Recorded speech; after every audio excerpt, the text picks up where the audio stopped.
Good evening. I'm your host, Sam Matheny, and alongside me is my co-host, Matt Bruzas. We ask you to please excuse our momentary interruption of sports from your regular daily schedule. Let's get right into it. When athletes get into trouble, it seems like they get a slap on the wrist compared to ordinary citizens charged with the same crime. Do you agree with athletes being above the law? I don't think they should be above the law because if you look at other athletes in the professional setting, like Ray Rice being charged of assault, Kareem Hunt being charged of assault, and then Ray Lewis also being charged of murder. This is just unacceptable, and I don't know where the disconnect is between these athletes. I don't know if it's they thinking that they're in the heat of the moment of the game, but you wouldn't do it on the street or you wouldn't do it in public. So I don't know why you would do it in a game. And with the charges we just saw put against UW-Whitewater basketball player Will Schultz, I find this topic to be more and more prevalent, especially with student athletes. We see players like Aaron Hernandez. A lot of other college athletes are doing things like this. And like you said, I don't see the disconnect at all. A crime is a crime and it should be handled professionally and ethically. I don't think they should be above the law either. Yeah, and I don't think they should get a free pass for doing it in a game either. Like we see Myles Garrett and Mason Rudolph do it previously last year. It's unacceptable, and they have to hold themselves to a higher standard. These kids look up to these people, and you have to be a role model. Absolutely, Matt.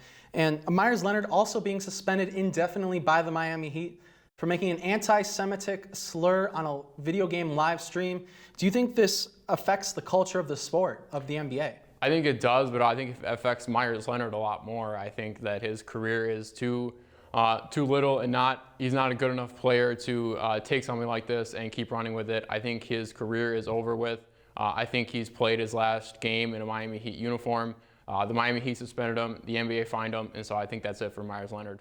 Yeah, unfortunately, that's going to be the end of the road for him. Next up, #1 draft picks of the NFL. We'll be right back here with more PEOMIOSFYRDS. Please excuse this commercial break. Warhawks know what it takes to become champions. At the University of Wisconsin-Whitewater, our student athletes pursue excellence with a determination that inspires everyone on campus. Warhawks are smart. Warhawks are strong. Warhawks value service. We prepare our student athletes for life after college. The University of Wisconsin-Whitewater. Come be part of the Warhawk family.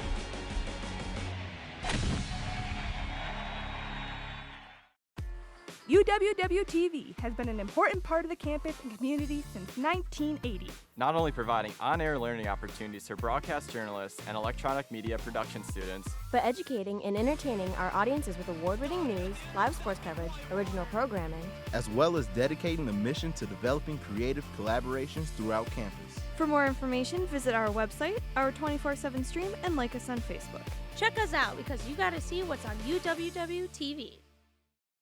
UW-Whitewater Athletics, a relentless pursuit of excellence across 22 sports, powered by a tradition of success. 20 national championships, 17 since 2002. 61 individual national titles. 24 National Athletes of the Year. 616 All-Americans. 115 Conference Scholar Athletes of the Year. 1,500 community service hours annually. Be a part of the tradition and join the Warhawk family. Here at UW-Whitewater Intramural Sports, we have a motto: a sport for everyone and everyone in a sport. Come on!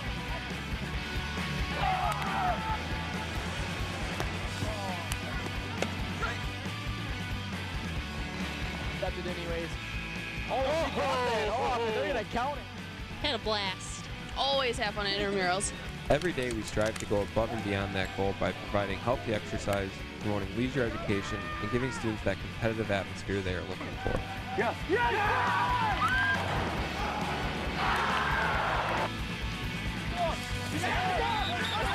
It's exciting. Brings me back to those high school days with Friday Night Lights.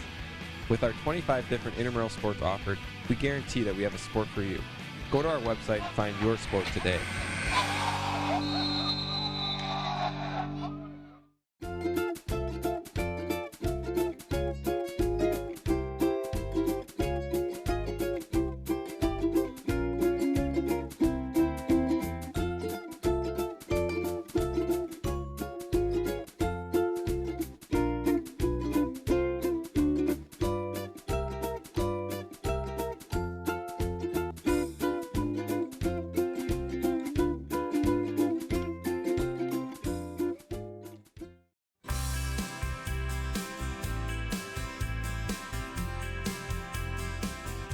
While paper facial coverings can only be used once, other facial coverings should be washed after every use to reduce the risk of spreading germs.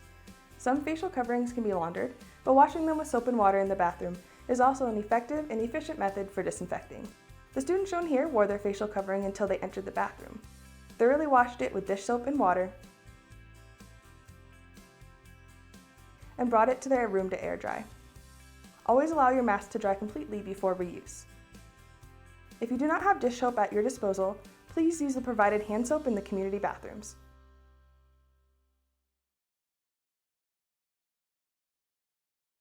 Welcome back to Please Excuse our momentary interruption of sports from your regular daily schedule.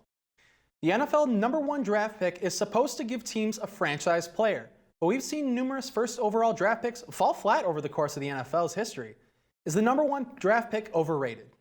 I don't think so, because it all depends on the team and the system they go to, and it also depends on the type of person. If you're looking at Jamarcus Russell, for instance, or for example, we want to be considered one of the biggest busts in NFL history. If you look at him, in the 3 years that he was a part of the Raiders, there was one where he had a holdout. There was one where he came to camp 305 pounds, and there was also one where he got the first-year coach, head coach Lane Kiffin, fired. And so it's all about the player, the team, and the personnel that draft him and mature him into the franchise player that they expect him to be. The #1 overall draft pick is completely overrated. Like you said, let's talk about Mr. Cheeseburger himself, Jamarcus Russell. This guy had to be, like you said, and in addition to that, he had to be bribed with over 10 cheeseburgers just to study film. I mean, this guy's a joke. He's the epitome of what not to be a #1 draft pick. But at the same time, don't forget about players like Tim Couch in his early career. He had to have a simplified playbook in college because he can't even read NFL defenses. I think it's a history of players who have not been good with the #1 overall pick. But it's all about the type of person you are. If you're a good person, like there are many #1 picks that actually pan out. There are players that have won multiple Super Bowls: Peyton Manning, Terry Bradshaw, Eli Manning, and they're Hall of Famers. And so if you're the type of person who's motivated and determined, you're going to put in the work and you're going to be that franchise player. This is something that every NFL team dreams of. Like if you're the Cleveland Browns, you've gotten 2 of them, and now you're in the playoffs and you're in a good position to be successful down the road with Baker Mayfield and Myles Garrett. And so I really think that a #1 overall draft pick can turn a franchise around. I'll give you that, but at the same time, I think the #1 draft pick, the players have struggled to live up to the hype. We look at a ton of players who have done this in the past, and I think the reason that these players aren't panning out to be the best they can be is because there's so many positions to fill on the field. Let's say you're the Jets, for example, and in this season, they need a lot of different positional players. But if you're going to pick, let's say, Trevor Lawrence at #2 overall, if he even gets there, you know, that's players that you are counting on to make those big plays.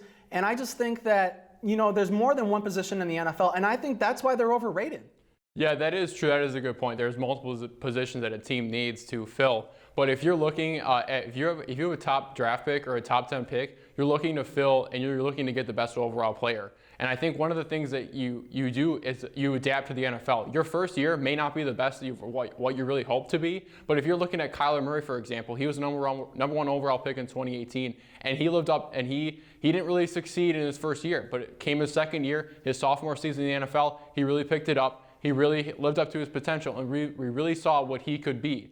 Under Cliff Kingsbury, they got a lot of scrutiny for that pick, and Kyler Murray came up and he saved Cliff Kingsbury from making that decision. They had Josh Rosen coming over from the Miami Dolphins. Kyler Murray the Arizona Cardinals were thinking that they would not have a quarterback. So when they chose a quarterback, they did the right thing by taking Kyler Murray because he is a franchise-changing pick. I agree with that, actually. I think that players, especially like you said earlier, Peyton Manning going to his first season, he was 3-13, second season 13-3 with the Colts. I agree. It's about how the teams, what is structured around the player. The player doesn't drive the team. I agree with what you're saying here.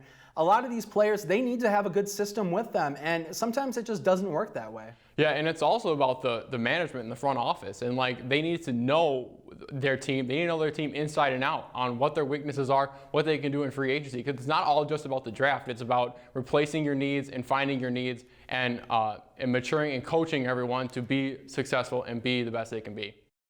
Next up, one and done basketball. Then Dan Campbell going to the Motor City. We'll be right back with more PEOMIOSFYRDS.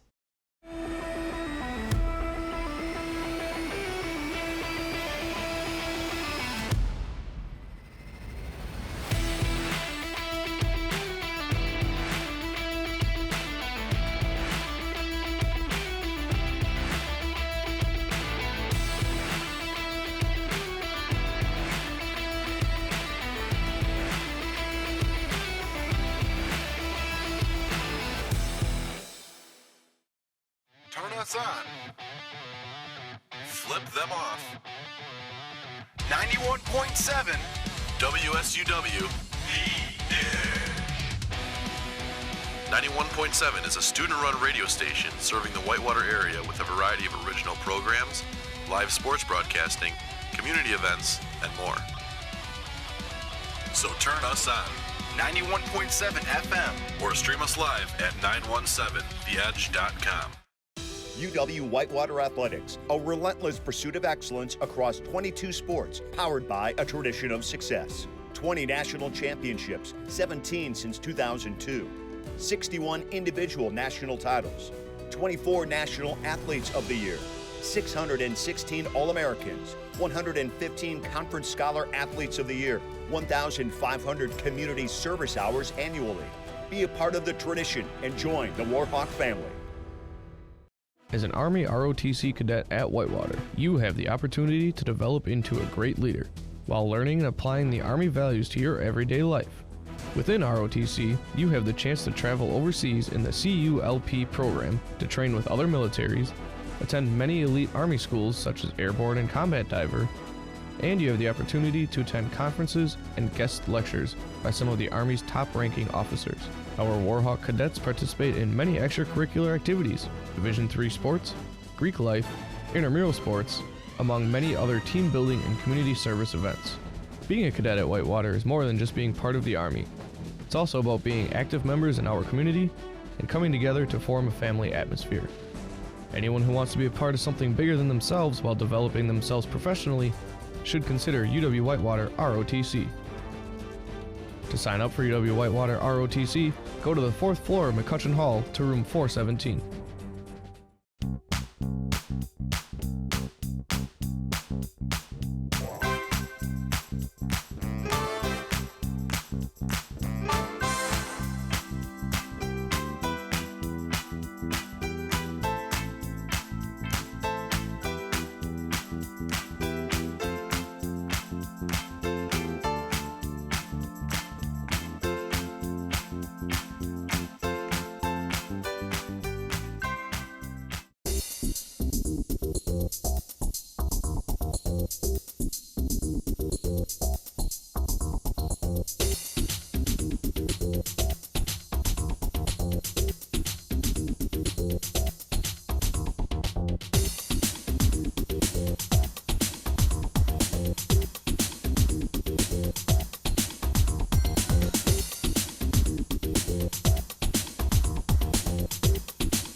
For the health and safety of those living on campus, all residence hall water fountains have been turned off.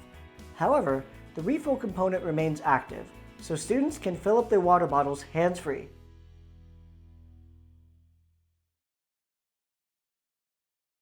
Welcome back to PEOMIOSFYRDS.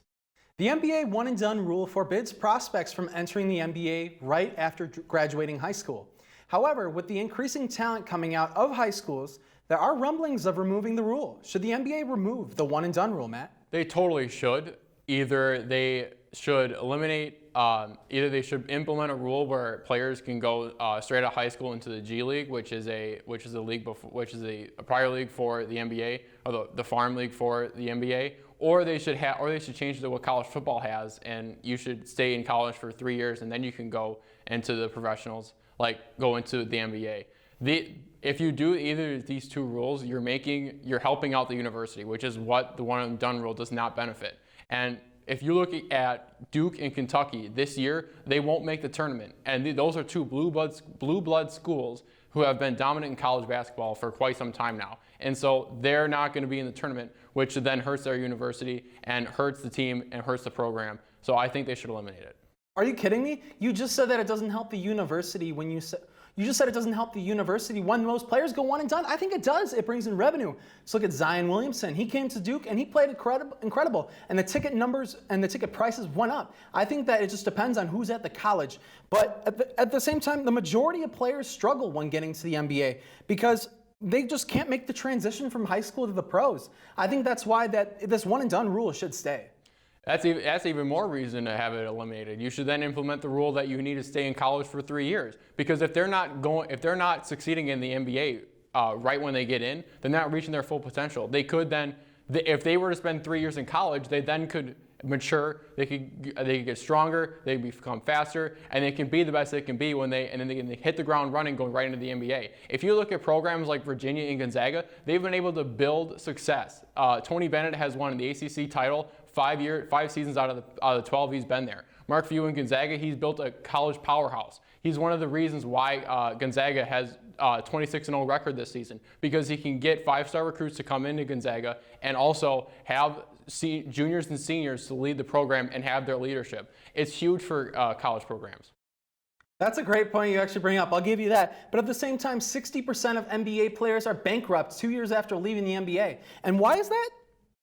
That's due to the fact that this generation can't handle focusing on all they do is focus on their athletic ability, and they don't worry about all the other communication skills, the money skills that you need to have when you go out of high school. I think that's why they need to focus more on those skills instead of their athletic ability, Matt. And again, all the more reason to eliminate the one and done rule, because if you're in college for 3 years, you're then more likely to graduate on time. Yeah, you may go to the NBA, but then you only have 1 more year to complete school. And so that's a safety net for you to fall back on when you don't, or when you get injured in the NBA.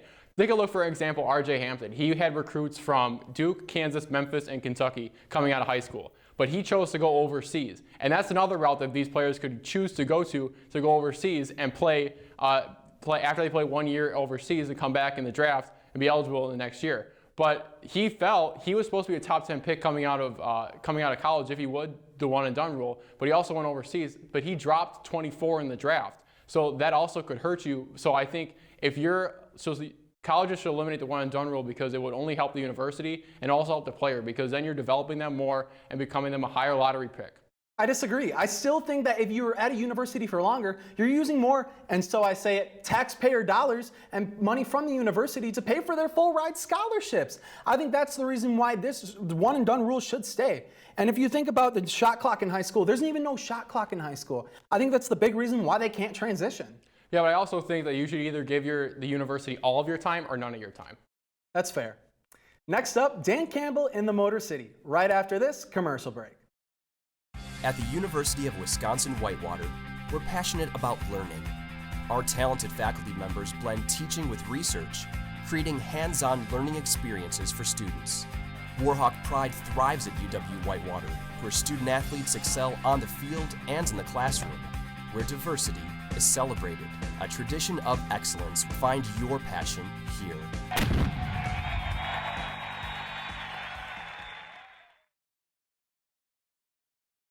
Video One Media Services provides accomplished students the opportunity to enhance their college experience by working with real-world clients.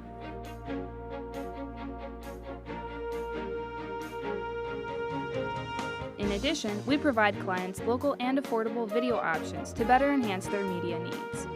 For more information on how Video One Media Services can help you with your next media project, email or call our office at 262-472-5659.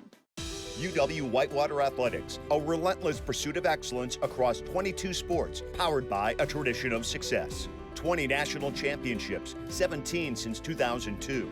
61 individual national titles. 24 National Athletes of the Year. 616 All-Americans. 115 Conference Scholar Athletes of the Year. 1,500 community service hours annually. Be a part of the tradition and join the Warhawk family.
Practicing social distancing is imperative to maintaining safety in the residence halls this year in lounges and common areas.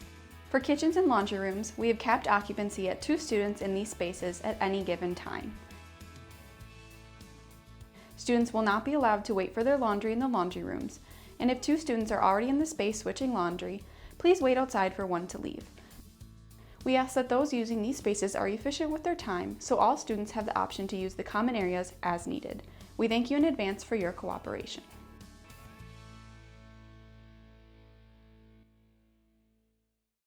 Welcome back to Please Excuse Our Momentary Interruption of Sports from your regular daily schedule. The Detroit Lions have been the laughingstock of the NFC North for over a decade now. Do you think the new head coach, Dan Campbell, can turn the franchise around? I think he can turn it around, but do I think he's going to win the NFC North next year? No. I think they can muster up maybe a 500 record, go 8-8, maybe 7-8 at best. I think this Detroit team has great pieces. They have the number 7th pick in the 2021 draft. They also have 6 more picks before the 160 mark, so you're going to get high quality talent in the draft. You're going to restock. I think they're going to lose Kenny Galladay in free agency because they're not going to be able to pay him.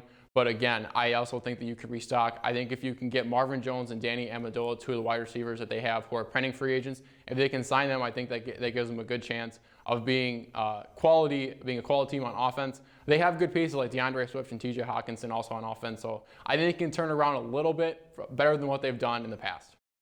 The last time they were relevant was when Ndamukong Suh stepped on Aaron Rodgers. I'll be honest, no, he's not going to be successful as a coach. Did you even hear Dan Campbell's interview in the last I think it was a few days ago actually. He was talking about biting kneecaps and all this flowery language. You know, it sounded like more of a rehearsed motivational speech than anything. I don't think he'll do anything with this Lions team. I think he may bring an edge. I think that's what you need in the NFL. Look at the Tampa Bay Buccaneers. They had edge on defense. They had a swagger on defense, and that's what gave them to a Super Bowl. If you're looking at, say for instance, like in the Super Bowl when Antoine Winfield Jr. held up the peace sign at Tyreek Hill, that's what you need. Yeah, it's going to garner a 15-yard penalty, but that's what you need. You need a swagger, you need an edge, and you need something, and you need an energy in that defense. I think they're going to draft Micah Parsons at number 7. They also have Trey Flowers on defense. I think those are going to be 2 great pieces to build off of. I think that defense can be turned around next year. But yeah, they're not going to be quite successful as you would like to hope for Dan Campbell, but I think he's going to get a step in the right direction next season. Just look at the history of wasted careers in the Detroit Lions history. I mean, you have Calvin Johnson and Barry Sanders, 2 first ballot Hall of Famers who couldn't even go to the playoffs. I mean, these guys, they need to have a team that they can actually play for and be proud of.